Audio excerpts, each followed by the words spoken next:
প্রসাব করার পর টিস্যু ব্যবহার করি, তবুও প্রসাব শেষে আবার 2-1 ফোঁটা বের হয়, কাপড়ে লাগে, এই অবস্থা আমার করণীয় কি? অনেকেরই এই রোগটা আছে ভাই, পেশাব করার পর 1 ফোঁটা 2 ফোঁটা অনেকক্ষণ পরে বের হয়। যদি 1 ফোঁটা 2 ফোঁটাও বের হয়, তারপরে অজু ভেঙে যাবে আর কাপড় লাগলে কাপড় নাপাক হবে। এজন্য প্রথমত আপনার এই পেশাবের ফোঁটা বন্ধ হওয়া পর্যন্ত আপনাকে অপেক্ষা করতে হবে, এবং এটা বন্ধ হওয়ার পর আপনি পবিত্র হয়ে নামাজ পড়তে যাবেন। তার জন্য যতটুকু সময় লাগে নেবেন।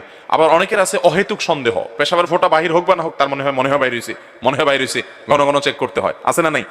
তো এইটা হলো রোগ, এই রোগকে পাত্তা দেওয়া যাবে না। যদি দেখেন যে এরকম প্রায় দেখছেন চেক করে আসলে কিছু বাইর হয় না, অযথা আপনার মনে হয়েছে, তাহলে এটাকে পাত্তা দিবেন না। নবী করিম সাল্লাল্লাহু আলাইহি ওয়াসাল্লাম তো ভিজা হাতে পানি নিয়ে এরকম ছিটা দিতে বলেছেন, কাপড়ের উপর দিয়ে, লজ্জাস্থানের বাইরে কাপড়ের উপর দিয়ে ছিটা দিতে বলেছেন। কেন?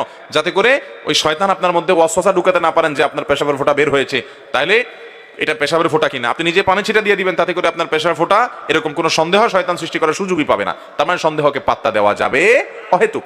হ্যাঁ, আপনি নিশ্চিত জানেন হ্যাঁ ভিজে গেছে, পড়ে গেছে, পেশাব বের হয়ে গেছে, তাহলে আপনি সেটা যে অংশ লেগে গেছে ওই অংশটা ধুয়ে ফেললেন এবং ওযু করে নামাজ পড়লেন, নামাজ হয়ে যাবে। কারো কারো পেশাবের রোগ আছে, কিন্তু বেশিরভাগ ক্ষেত্রে এটা ওয়াসওয়াসাকে পাত্তা দেওয়া যাবে না।